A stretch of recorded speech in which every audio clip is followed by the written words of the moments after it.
ओम साईराम। मो गुरुजन मानक प्रणाम तथा छोट मानक आशीर्वाद जनाऊँगी। साई बाबा कृपार समस्ते खुशी और भलरे थे। मु आज समाज को एक वार्ता देवाक चाहे। विश्वकर्ता भगवान को माटीर मनीष एक विचित्र प्रश्न करिछि। ताहा आज मो गल्प माध्यम उपस्थापन करिवे।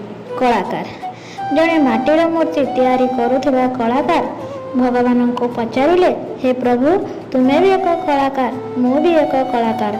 तुम्हें मो भली असंख्य मनीष तैयारी करी पृथ्वी को पठाइछ, आउ मु तुम भली असंख्य मूर्ति तैयारी करी ए पृथ्वी रे बिक्री करिछि।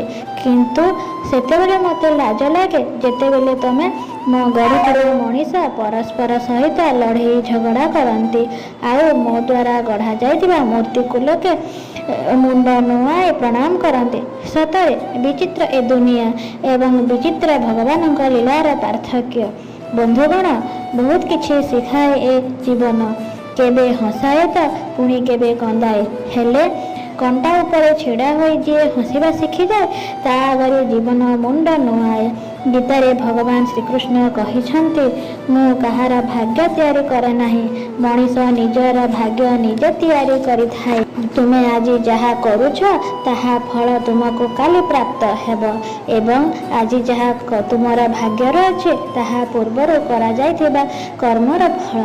सेतिपाई जीवन को उपभोग कर, निजे हस और अन्य को हसा। राग और हिंसा छाड़तु, कारण मनीषर निश्वास को भी जना न थाए जे से केबे अटकी जीव।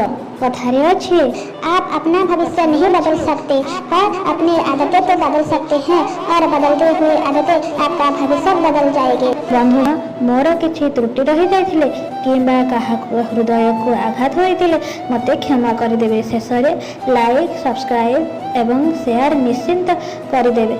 नमस्कार।